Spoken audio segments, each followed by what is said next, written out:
My name is Andrew Haley, and I'm an application specialist here at Telestream. I'd like to welcome you to the first of our Back to School webinar series, Flipping Your Classroom with ScreenFlow, presented by Rob Zdrojewski. I often teach these webinars, but today I'll be acting as a moderator and a co-host for Rob and asking him questions and discussing the topics that he'll be covering today. Without further ado, I'd like to introduce our presenter for today, Rob Zdrojewski. Rob is an experienced educator, teacher, and flipped learning instructor. He is also an online adjunct professor at Canisius College in Buffalo, New York, and he is a true advocate for better models of teaching and learning.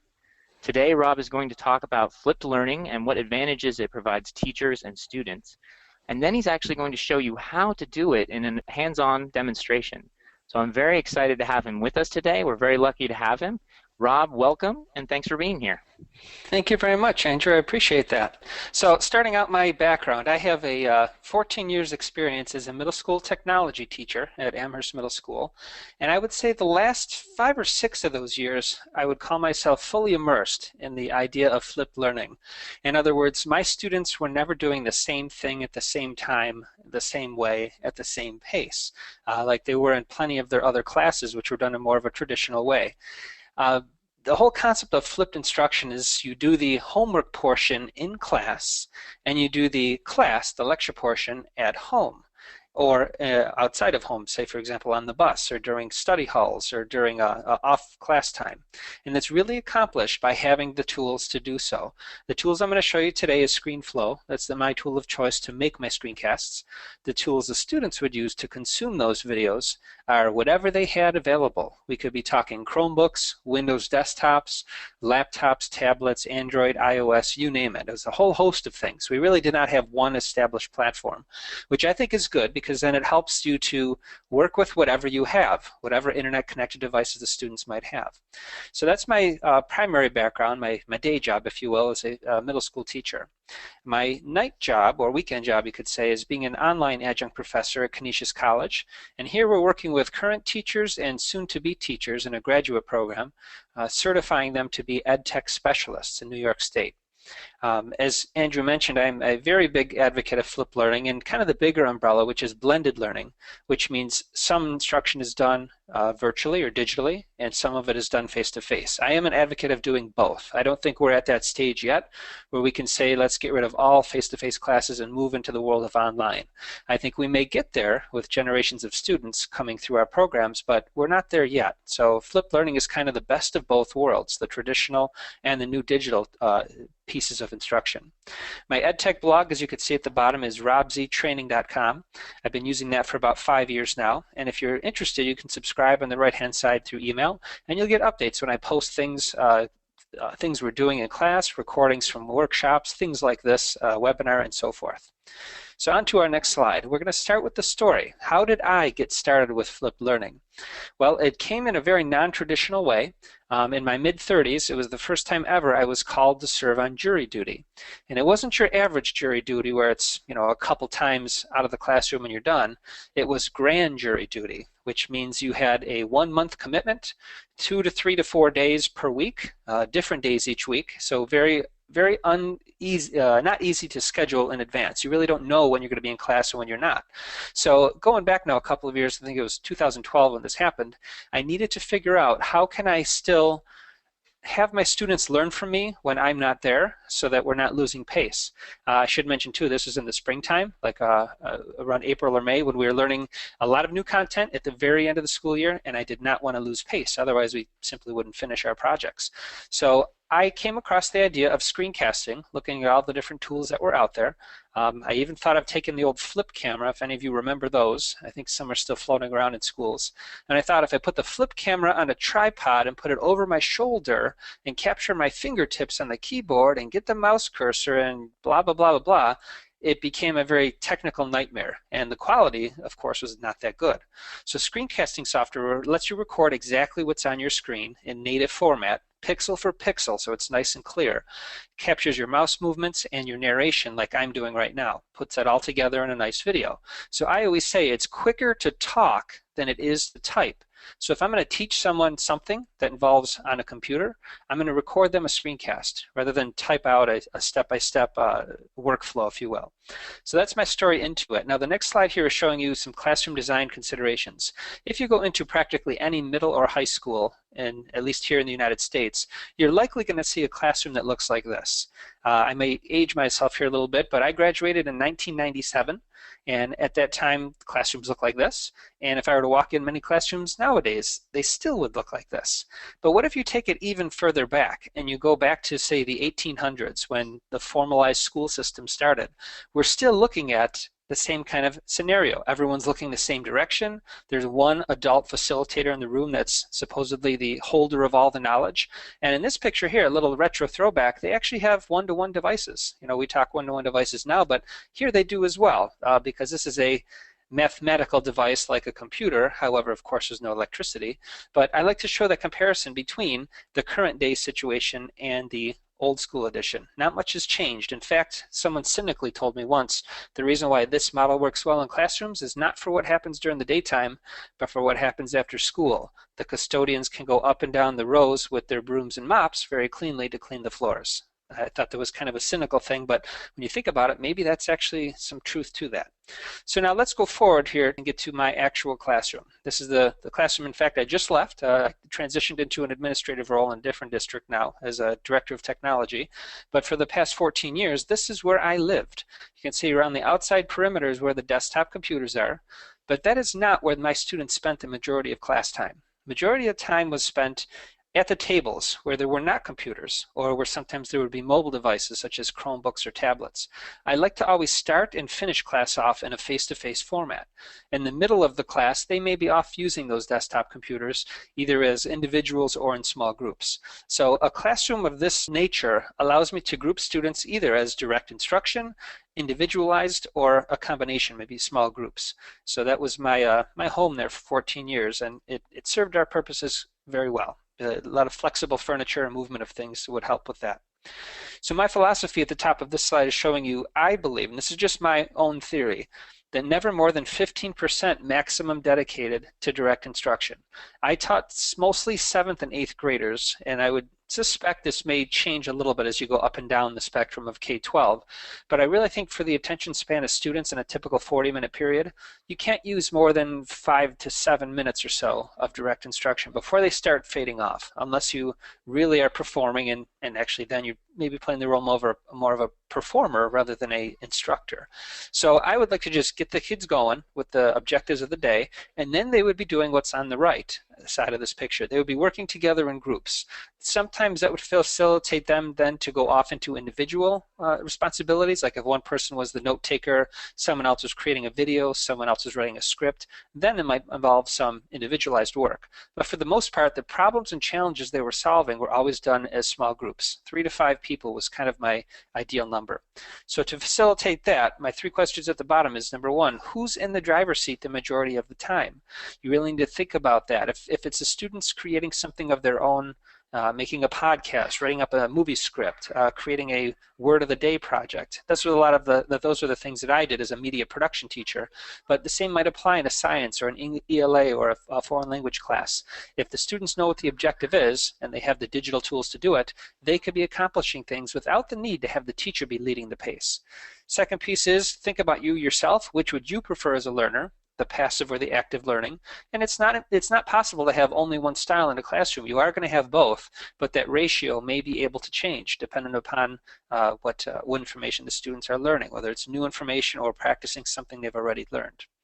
And the third piece, that John Bergman, one of the fathers we credit with the concept of flipped learning, always asks the question, what is the best use of our face-to-face class time?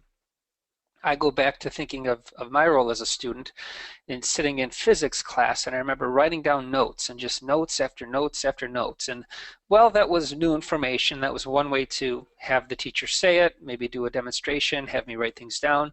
Yeah, you do learn things at that moment, but if it could be more experiential, or if the student simply could be hitting play, pause, and rewind to control the pace of that new information coming towards them, then the student is in control. And yes, it still may be boring note-taking, but at least the student has some choice over the pace of that learning. So I like it when the teacher can be what we call teacher on demand. We all know about sports on demand and movies on demand and music on demand. Well, why not have teacher on demand? Teachers can create their own screencasts like I'm about to do in a few moments here. So the definition now of flipped learning is a long definition, but I kind of highlighted the important parts here. It's a pedagogical approach. We're moving the direct instruction from a group space to an individual space, and that's done through the videos. And the result here now is the group space is transformed. The educator is now guiding students. A lot of people over the years, I should say a lot of veteran teachers especially, maybe a little cynical in how they say this, but they're worried that the technology is going to replace teachers. But I always say, well, that may be true if you allow someone else to make the videos. In other words, if you outsource it and have maybe one person that's supposedly this master teacher teaching people.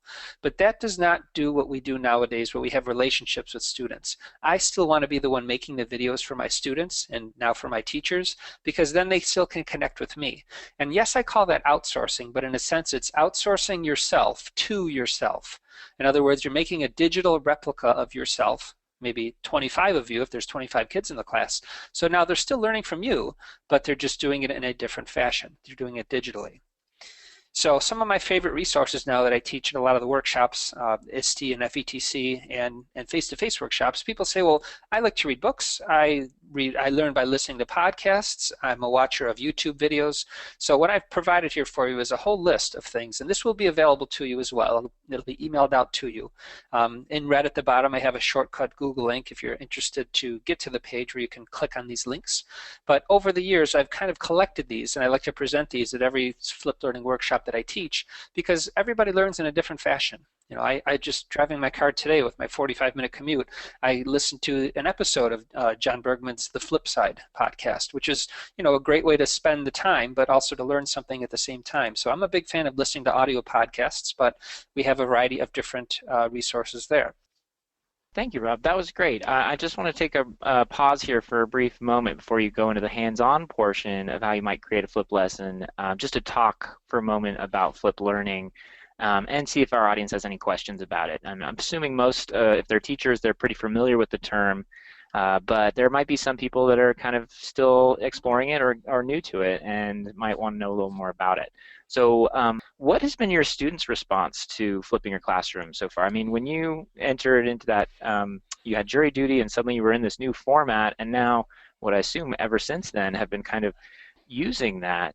How did your students respond to it, and what did they say they liked about it or didn't like about it? Just like anything, I would say it was a mixed bag approach. We had the majority of students feeling one way, and that was, wow, this is cool. I can actually like play and pause my teacher and rewind it. And if I was absent, I had a music lesson or I was sick, it's not like I missed information and I can't catch up now to my classmates. So they thought being the iPod generation, being used to having things at their fingertips and instant playable media, it was kind of neat to have their teacher in that format. However, there were people on the other side of that coin, I would say the minority of people, and they were thinking, those few handful of kids were thinking, you know, I like the old method of school. I want to sit there and I want the teacher to tell me stuff and I want to write it down.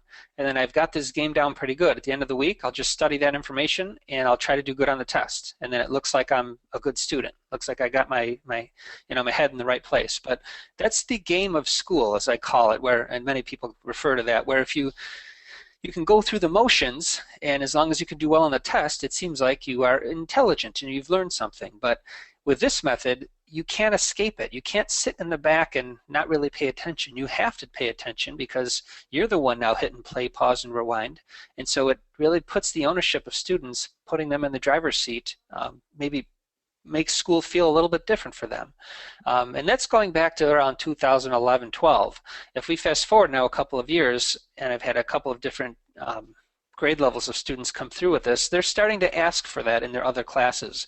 Especially, I think, math and science tend to be the place where there's a lot of vocabulary and a lot of terms and procedures that would be good to see over and over again if need be, especially if it's, cramming before a test or trying to get that information reviewed again when they need it. So I would say it's just like anything else. If you start something new in your class, kids are going to feel like something's going on here, something's different. But if you let them know that we're all trying something together and we're all experimenting, it's a work in progress.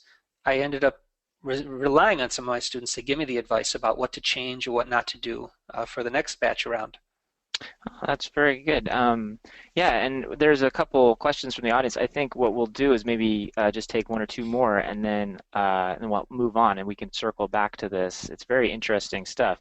And so this actually is kind of related to the next question I have for you, and a question I'm seeing from the audience here, which is flipped learning appropriate for all teachers of all subjects? I mean, you kind of touched on that with science and math, but I think it's traditionally, a lot of people think it's more appropriate for technology teachers, people using in a computer lab, teachers that are teaching that type of topic rather than a traditional core subject. And one of the people watching asked, do you find, on that note, do you think that flipped learning is more appropriate or more successful for K through 12 teachers versus post-secondary? That one comes from Tom. Well, yeah, for Tom's question there, since I teach both, a lot of my graduate students are learning the concepts of flipped learning to use it in their K-12 scenarios, but I just was in Boston a few weeks ago at the Campus Tech Conference presenting there, and still to this day, flipped learning is just reaching the higher ed majority. There's still pockets of people that have heard of it, but they're not exactly sure what it does. I think it is more well suited for K-12 at first, but what's going to happen over time, of course, is those generations, those cadres of students are going to be moving into the higher ed world, almost expecting the teacher to just be a guide on the side rather than the prime lecturer of information. So I think over time, since it's really exploding in the K-12 world, higher ed is just, it's coming. The train is coming down the track, so you have to almost be ready for it. But I do think, as far as which curricular areas it fits in best, to me, my answer is always math is the first place to do it. I really think that's a place where it will shine, but it doesn't necessarily exclude any other areas. The book that I have on the screen now on the far right side, Flipped Learning, that is actually a book of stories, and each chapter is a different teacher or teachers talking for their curricular areas. Big one is, how do you flip phys ed class? If people think, how are you going to do that? You're going to go home and practice jumping jacks at home, but that's not what it is at all. The idea is when the students show up for class, they're ready to perform. So if the teacher had to give instructions on, let's say, how to do plank to strengthen your core muscles, rather than spending 10-15 minutes in the beginning of class showing how it works and having students demonstrate, that could be a video that the students consumed at home, so when they come into class they're ready to go right to work with that. Or if it's rules of learning a game, they could be receiving a coach's or a phys ed teacher's 5-minute demonstration in video format at home, even answering questions at home, so that when the students come in, the coach knows, hey, I really got to cover this part of the lesson, or it seems like they really did not understand that part of the lesson. Right. It's being prepared in advance and coming in and being ready to go and essentially jump into the fun stuff. If it's science class, it means jumping right into the lab work rather than waiting for the teacher to explain the setup procedures and all the things that could be done through video format instead of being done live face-to-face. That makes a lot of sense, and I see we've got actually a lot of other questions coming in about this stuff, and I'd love to just spend more time on this with you, but I think it might be best if we just dive right in. You show us how you might create a video that could basically facilitate that in the classroom, and just show us the process of whether it's simple, whether it's complicated, and how others can just start doing this in their own classrooms or for people they need to teach. Okay, sounds good. So I'm showing you on my screen now the host of different products that this company Telestream produces. The one with the yellow arrow that's for screen recording, and ScreenFlow is what's used. I also actually use Wirecast to do green screen school TV newscasts, but that's another webinar for another time. But just to show you, there's a variety of different tools that they create. So the tool I'm going to use here is already loaded up, and I should mention before we do it though, what I'm wearing on my head right now, just so you know, is a low-cost entry-level headset. This Microsoft LifeChat headset, I've been using this model for a couple of years now, and I do like it for roughly $20 to $25 per unit. That's the low-cost way to get into it. If you're looking for more higher quality audio, more of a CD quality audio, if you will, this Blue Yeti microphone, USB mic, is my favorite. That's usually around $129, but this package here that I have up on Amazon gives you the pop filter and the headset microphone to go along with it for about $159. So that's what I would call the higher end, and the lower end would be that headset microphone there. These are microphones that plug right into your computer, and your software can record your audio or your voice right into the software. Exactly. Yes, Okay. these are USB headsets. So it's typical USB on your desktop or laptop computer, or Chromebook too. I've used it on a Chromebook as well. Right. So let's now make a screencast. We're going to make one about this tool I'll be talking about, which is called Zaption. So I'm going to make let's say I'm going to teach someone about where you would go to look at example videos on the Zaption site. So that's our objective right now, that I want to teach to someone that's never heard of this particular tool. So top of my screen, I already have ScreenFlow running. So I'm going to go right here to configure recording. And you're going to see on my screen now, hopefully this is going to work for you guys through the GoToWebinar. If you can see me now, okay, that's me presenting here. Here's the headset that I'm wearing with the USB mic. And I get to pick and choose what's going to be recorded. I do want to record my desktop. That means everything we're looking at on my screen right now. If I had more than one monitor hooked up, some of us have two side-by-side monitors, you can choose which monitor is going to be recorded. Now, I don't have any iOS devices hooked up, but if I had my iPhone hooked up, all right, or an iPad or an iPod Touch, I could technically record the screen of that as well. So I could have the webcam, the screen, the iOS device all on my screen and record it all at the same time. So this is a pretty nice, flexible program because you can check and uncheck what you want to have recorded. You can see my webcam's on. I can choose the resolution. I usually go with the highest. I have the built-in mic on my laptop here, and it's going to record the computer audio. What that means is, let's say I was going to play a YouTube video, and I wanted you to hear good quality audio in that YouTube video.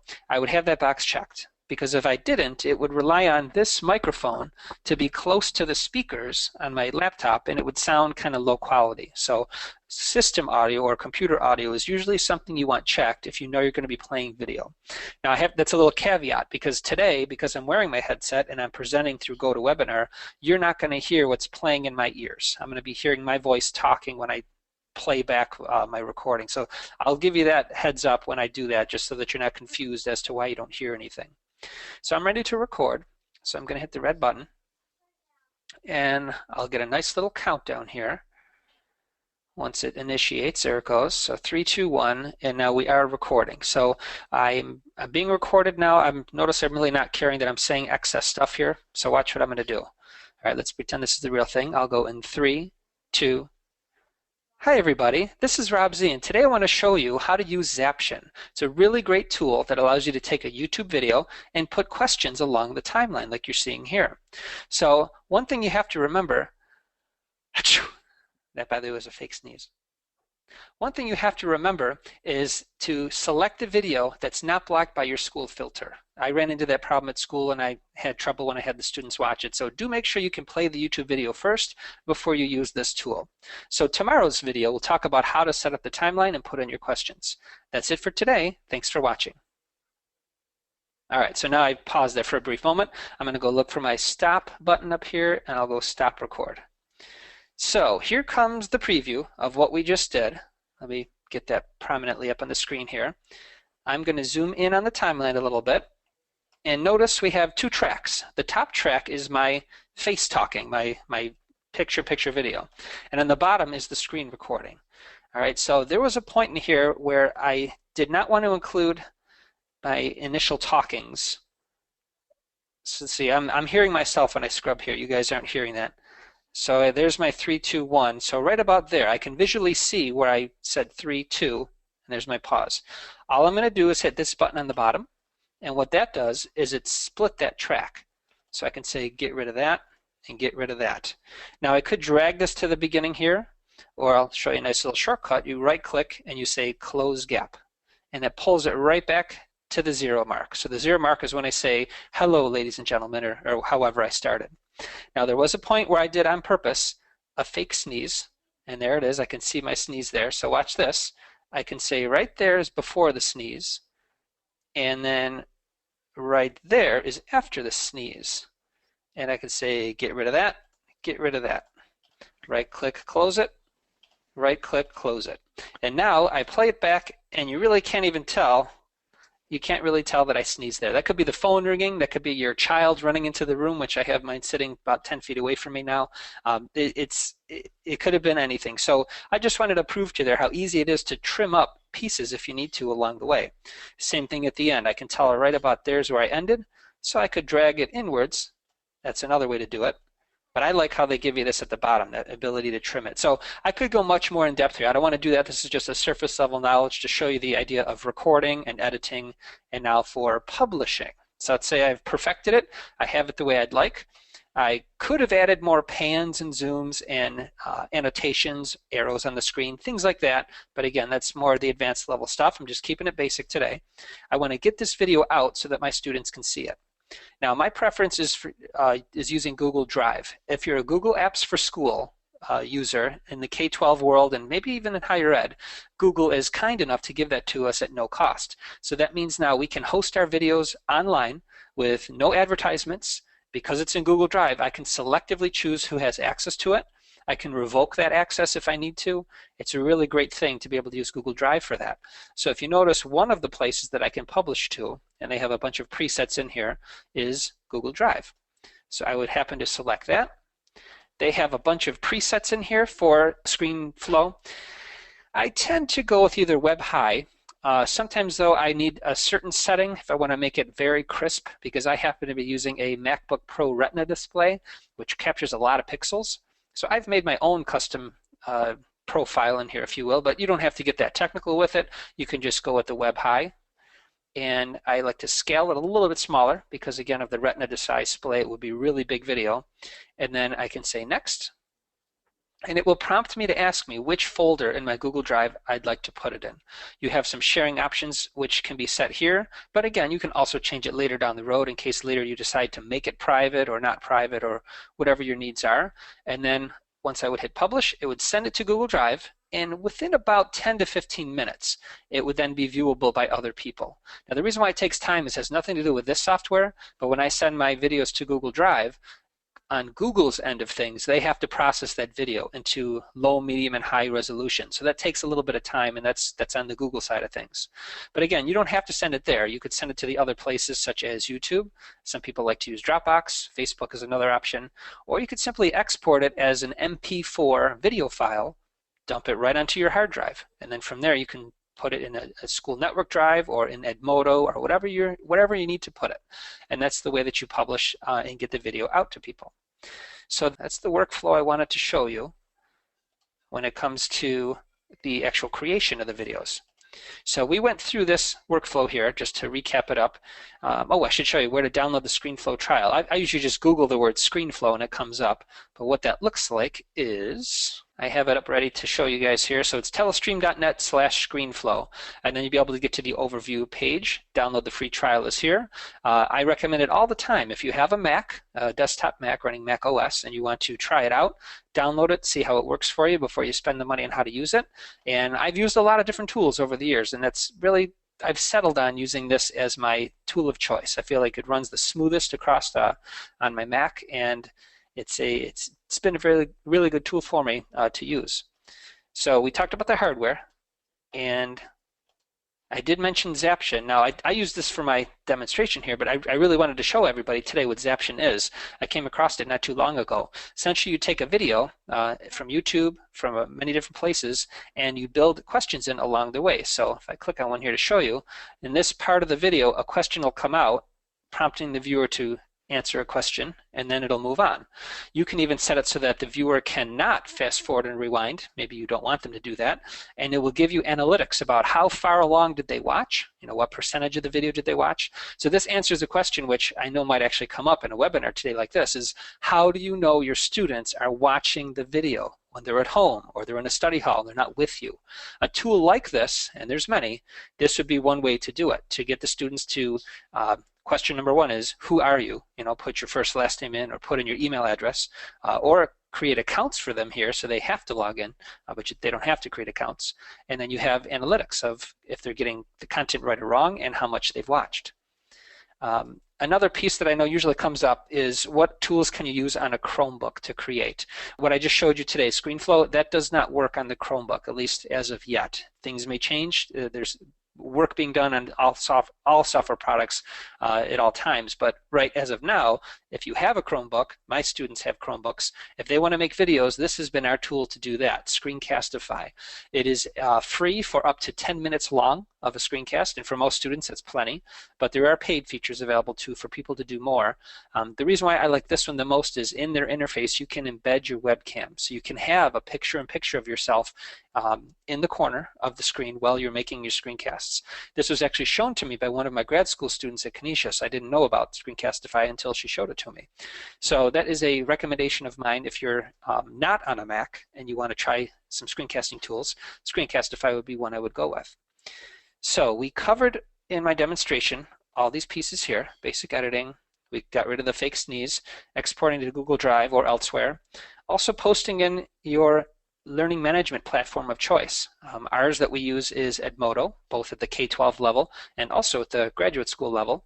And it's as simple as making a post. I can say, here is today's video, and I have the ability to add a link, and I would just put in the Google Drive link to that video right here where I attach it.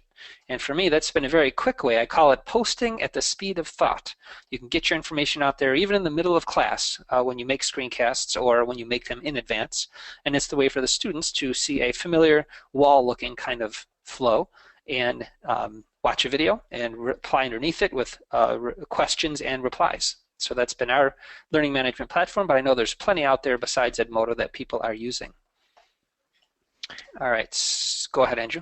Great. I just actually was wondering, how would you tie the Google Drive plus Zaption into Edmodo? I mean, I can see, obviously, we create the video in ScreenFlow. That's where it all originates from, and you publish to the Google Drive link. But how do the Zaption and Edmodo pieces tie together? Are they tools you use together, or are they kind of separate tools and they could come back to Edmodo? What's your workflow there? Well, the workflow would be, like you said, first create your video using ScreenFlow.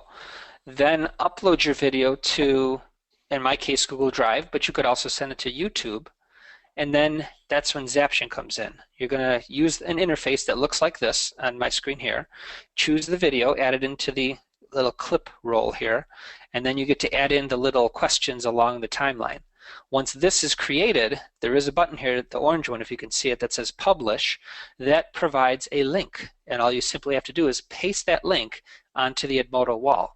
And so my students being on the Edmodo wall see, oh, there's a link. They click on it, and now it opens up this Zaption-looking web page, and that's where they interact with it. So the workflow would be start at ScreenFlow, host it somewhere, take it into Zaption, make a Zaption, and then at the end it sits in Edmodo. So that would be the Does it primarily work with YouTube or only work with YouTube videos, or is it? No, it works with it works with a whole host of videos. I haven't tried Google Drive yet. I've only tried it with YouTube, but they also have videos, pre-made videos you can choose even from like National Geographic or PBS or I think Discovery Education. They're adding on new partners all the time, so it's not just YouTube.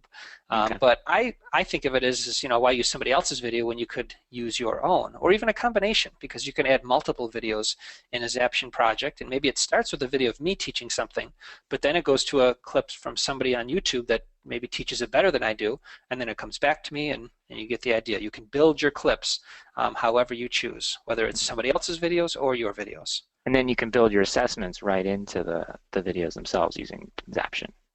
That's right. No need for a separate tool to do the quizzing part because it's built right into Zaption. You're getting the content delivery and the assessment tool all wrapped in one nice package. Nice. Okay, well that was really illuminating, and I'm sure a lot of people have a lot of questions. We actually have a bunch that we weren't even able to get to earlier, so I'd like to circle back and get those in there. This one came in, I think it's a great question. It comes from Nikki, And she asks, how many times do you run into a situation where a student wasn't able to watch the videos at home due to a lack of technology? And what was your solution? I think that's a great question. I mean, what do you do when you have a student who doesn't have a great internet connection or computer at home? And how do you get around that? Sure, that's going to come up a lot of places, especially where I teach now is in more of a rural area where they don't even have the option of having internet at home in some places. One thing I would ask the kids right off the bat is how many of you have a gaming system? We're talking anything like an Xbox or anything that has media that you can put in a CD-ROM or DVD-ROM, an optical media disc. Because what some teachers will do is burn their videos on a CDR or a DVD-R, and then if they can play that on the gaming system or a Blu-ray player or a $30 DVD player, if you will, even still, or even a flash drive. If the videos can be put onto a flash drive, a lot of TVs nowadays, if they're fortunate enough to have a newer flat panel TV, have a USB port on them so that you can play media from a USB stick. So these are all optical media, and USB media are ways to get the information out there so that you don't have to rely on an internet connection to do that. Other ways to do it is if you have a device, depends on if the school provides devices or not.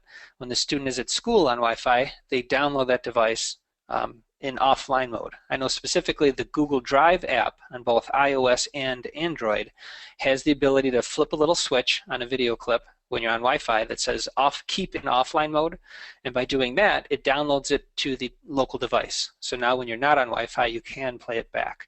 The only caveat there would be you don't want to have long videos. I would say nothing over 5 to 10 minutes in length so that the time to download does not take more than a couple of minutes to do. But all of those options have been actually done by teachers. A lot of them are listed in that one book I recommended from John Bergman, that if you don't have internet at home, it's not the end of the world. The other thing too is I'm finding a lot of students may not have a desktop or a laptop at home connected to the internet, but they or their parents might have a smartphone. So if they have a smartphone and they have the ability to consume data. If your videos are short, again, maybe 3 to 5 minutes max, consuming those may not be a big of a deal if it's on mobile data instead of hardwired data. Does that make sense? Yeah, that's a good answer. So there's just more, lots of different ways to access the videos. Do you ever find you need to pull kids in early or, allow them to view the videos on campus at school prior to class or during recess or lunch or, I mean, how have you accommodated some just rather than having them go home to watch, but just make Yes. something for them at the school itself? Yep, all of the above. I've had kids come during their lunchtime, come before school, after school, not only with me in my classroom with the lab I have, but also the general purpose computer labs and the library that we have. So it didn't necessarily have to be coming to see me in my room to do that. It's anywhere that they had access to get online. And if it was their own device, and they were permitted to have those in the mornings before first period, they could be on the school-provided Wi-Fi, and they would be able to watch it there. So there really was never an excuse that I ran into in the past 3, 4 years here where a student said, I have no possible way to consume this video when I'm not with you. In fact, it was something they prefer to do instead of coming in and, why sit there and watch a video when you could watch it at home? They wanted to be working with their classmates, and they wanted to jump in on the hands-on projects that we do in my class. Especially, I'll give an example, the Lego robotics that we would do. They don't want to be the kids sitting at the desktop computer watching Mr. Z's video in class when all of their classmates are over in the hallway and at the robotics table, practicing how to do the square around the chair event or something that's fun and active. But in order to do that, they saw the need was I have to watch videos outside of class, so I'm not spending time doing the boring stuff here. Right, I because can learn that now the outside. lesson becomes the homework. And so it's like, I better That's just right. do the homework. And if the homework's just watching a video, couldn't be easier than that. It's not really an excuse. That's a good point. It sounds like it kind of corrects itself at that point. Right. So, well, cool. The next question comes from Robert, and this is a good one as well. Do you find that you can reach kids with a flipped learning model that are not motivated by the traditional learning models or traditional learning environment? I mean, do you find a better response in some kids that may not have really cottoned to the old model of chalk and talk? Yes, and the reason why I say yes is because I have the ability to make connections with those kids. Because I'm not standing in front of the class, in front of all 20 some kids just talking, I can go and seek out those that are known to be the kids that struggle. And I can ask them about their day. I can ask them about what they did over the weekend. And while I'm there, I can say, hey, did you check out that video? And what parts didn't make sense? You know, like I try to make my videos good for you guys. Where did I blab on too much? Or and then they feel like they're actually helping you. Like, yeah, well, you talked fast, and I didn't get the part about the a squared plus b squared. You know, what's the c squared? Like, what is a, b, and c? I didn't get that. And I go, oh, okay, well, yeah, those are the sides of the triangle. Here, let me show you. You know, and then because I had that face-to-face opportunity, then I can develop that relationship with the child, with the struggling learner. Because we teach in teams, so when I go on a team meeting and they say, oh yeah, so-and-so, he was really struggling there. How did you get him to do that? And I said, well, the stuff that they normally take notes for, they consume on their own time. You know, and if they're really struggling, they could watch it a couple of times. And I might say to them, you know what, I noticed most of the students are able to get this, but it wasn't working for you. Tell me why. What didn't make sense? You know, so I have that personalized data for that one kid as compared to just aggregated data that's, you know, how the general class did on the overall quiz. Right. So I think because you have the ability to not stand in front of the class for 40 minutes, you can float around and you can have those one-on-one conversations more easily. That makes sense. Next question comes from Adam, and he's wondering, has the flipped learning approach been successful among adult learners? I think you talked a little bit about that with the college, your college students, but not just in traditional subjects, but he's wondering about vocational learning. So, do you know anything about that? Somebody who's more at a trade school or something? Yeah, what comes to mind for me is the industrial arts teacher that I worked with at Amherst Middle School, and he was always doing demonstrations on how to use, for example, the bandsaw, how to use the machine tools, and that's very important because there's some safety concerns there. So he felt that in addition to doing his live demonstrations to students, he would also require them to watch a video that he produced in advance too. And that really was done in addition to the live lectures, because when it is a safety issue, you want to make sure students are learning in both venues. So I would say anything that normally involves a direct instruction, a lecture, that could be done digitally now gives you more than one option to consume that data. So it may feel like it's redundant, but at the same time, some students are going to learn better when they're in control of the play and pause button, whereas others will like the live demonstration because then they get to ask questions live and get a live answer. So again, it's that blended learning concept of helping the learner to make sure they're not missing anything. Yeah, Does that and make that sense? actually feeds right into Sue's question. She wrote in and she asked how many times students learn from their peers with questions asked and of to their instructors, as well as listening to their peers answer questions, having discussions. And obviously, this flipped learning model, you know, you're watching the video. So I think she's wondering how would you incorporate that traditional peer-to-peer experience and discussion experience around or within a flipped model. So for enabling discussions, that's for me where Edmodo would come into play. Okay, let me see if I can go back here and pull up an example of not the best example, but just something I could pull up right off the spot. Teacher posts a question. In this case, it could be also the video included there. Students replying underneath, and when it really gets to going into a big conversation, you end up having students answering other students' questions. In fact, this tool doesn't have it, but threaded posts would be something I'd like to see within Edmodo.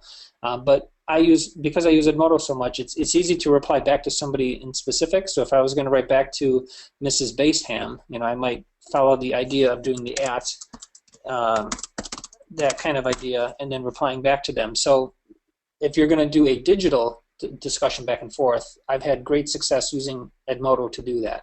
Mm-hmm. But whenever possible, I try to have that be the face-to-face portion where everybody's able to see hear the inflection of the student and ask further questions, because you can accomplish more face-to-face when it comes to a discussion. But in the absence of that, like how I teach at Canisius, where it's completely online, a tool like Edmodo has been a great way to do that, to facilitate the discussions around a certain video or a certain topic. Got it. Yeah, no, that's a great point. This is not, you know, as you've been saying since the beginning, this is not a replacement of, we're not ready to move to a completely digital classroom and digital environment entirely. You really can't ever, we can't substitute that face-to-face in person, but that blended learning model seems to be where this is really, taking off in terms of showing its advantages. Leave the things that are really can be recorded in a video for the, stuff that you post online, things that you don't necessarily need to spend class time to show, and then use the class time for what class time is best, which is, guiding students and, enriching your interpersonal relationships with them and helping them where they're at individually. That's right. And that'll take on a different life for each content area and every teacher's personality. So it's not a one size fits all, but it's a way to open up. It's a way to enable the conversations to happen and the relationships to develop. Because you just can't develop a relationship with a kid when you're dealing with 20-some kids simultaneously. The dynamic does not allow that. Right. Yeah, that makes a lot of sense. So this next question, this is a good one. So this comes from Suzanne. She asks, I think she's looking at Zaption, and she's wondering, can ScreenFlow actually create such in-clip interruptions, built-in questions, etc.? Our university is pretty anti-Google, anti-YouTube, anti-all platforms, and the e-learning platform we're forced to use, Blackboard, is a bit of a pain. So none of this is really an option for me, but I've seen such clip interactions on Coursera vids, which are all downloadable videos. So is it possible to do the same thing in ScreenFlow without all these external tools? As far as I know, I would say no, because ScreenFlow is just for creating the video itself. Yeah, I mean, I think that you're not gonna, ScreenFlow can't pause itself, because the video player is going to be doing that. But what you can do in ScreenFlow is you could certainly insert questions or slides. So for, say, a 1 minute, you could throw up a slide that has a question on it. What you can't do is you can't force the viewer to pause at that moment to answer a question. And so in that sense, it's maybe a yes and a no. You could certainly put questions or captions or subtitles on the screen with questions, but yeah, you're not necessarily going to have a complete video playback solution that actually manages the playback of the content with a simultaneous question answer box. I would almost prefer it the way that it is now, so that I can use ScreenFlow to be my tool to create the video. But then from there, I can bring it in a host of places, one of them being Zaption, and be able to add in those questions along the way. Because then it's also capturing the analytics too. It's all about what percentage did the viewer watch, and it gives you a lot more. So it's really two different tools. And sometimes when you have a tool that specializes very heavily, it tends to work better than getting an all-in-one solution. That's just been my experience with using digital tools over the years.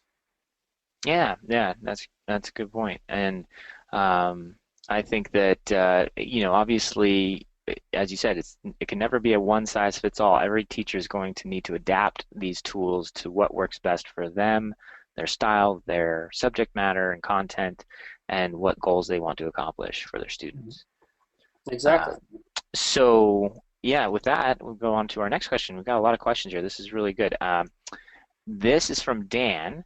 Have you had any experience with coaches using flipped learning and ScreenFlow? I can see posting technical skills and techniques, strategies, scenarios, etc. for them to view individually, and then working in groups of 8 to 16 in practical sessions once everyone is together.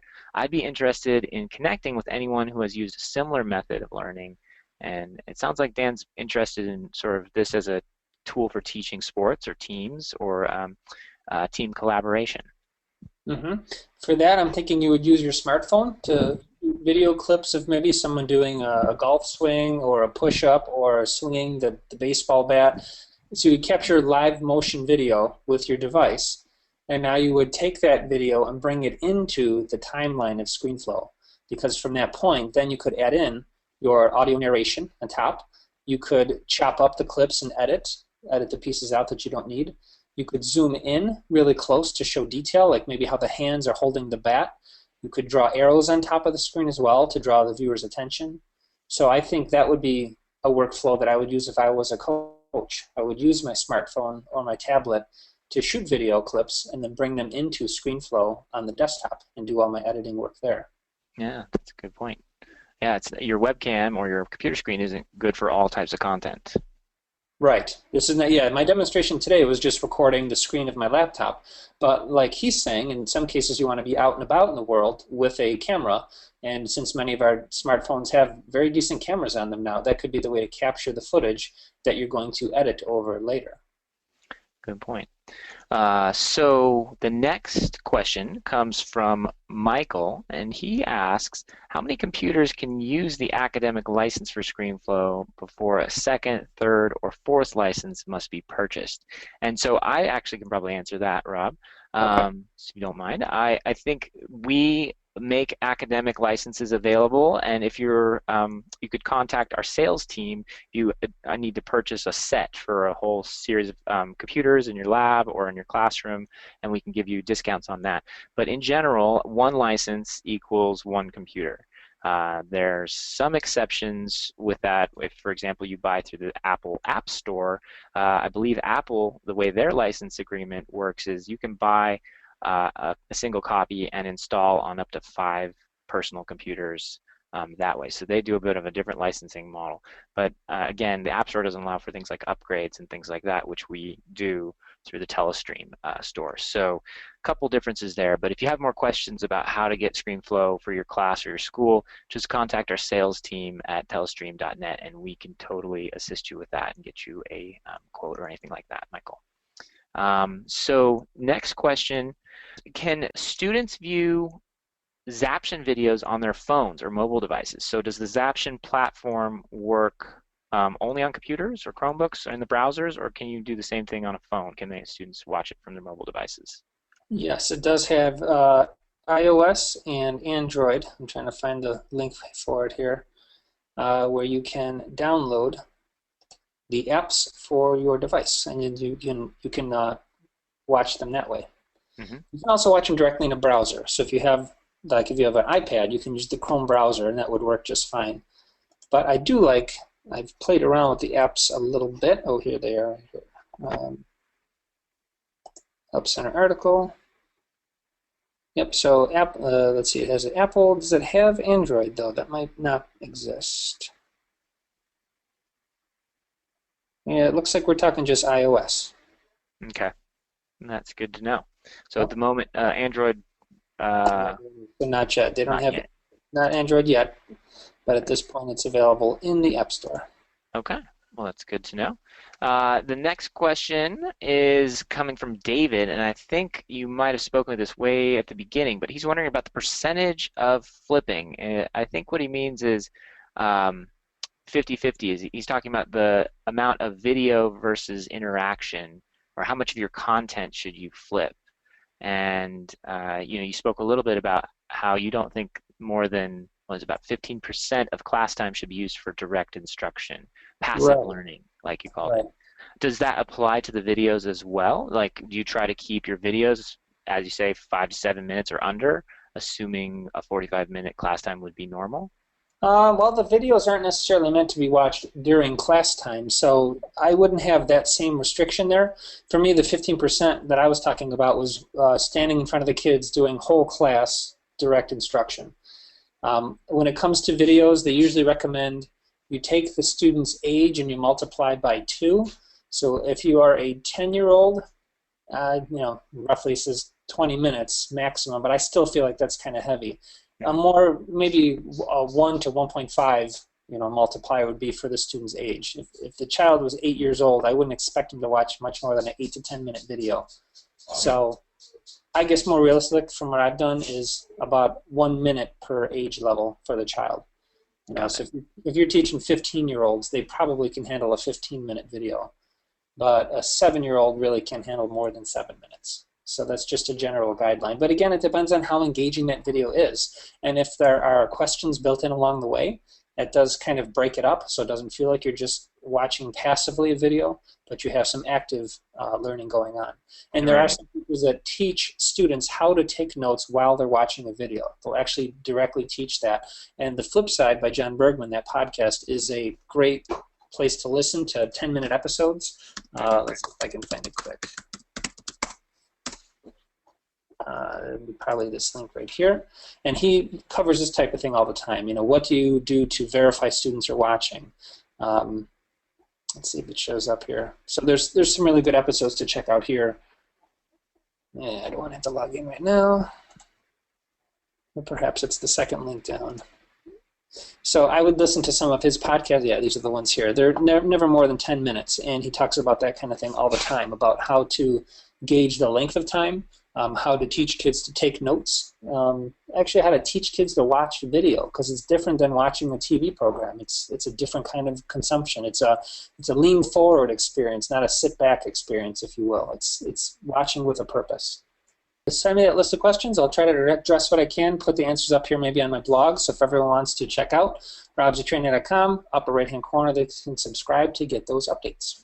Great, and that's where you can find more about you. And again, if you have any questions for us at Telestream, you can find us at telestream.net and contact us through our website there. Thanks again, everyone, for being here. We appreciate it, and have a wonderful rest of your day.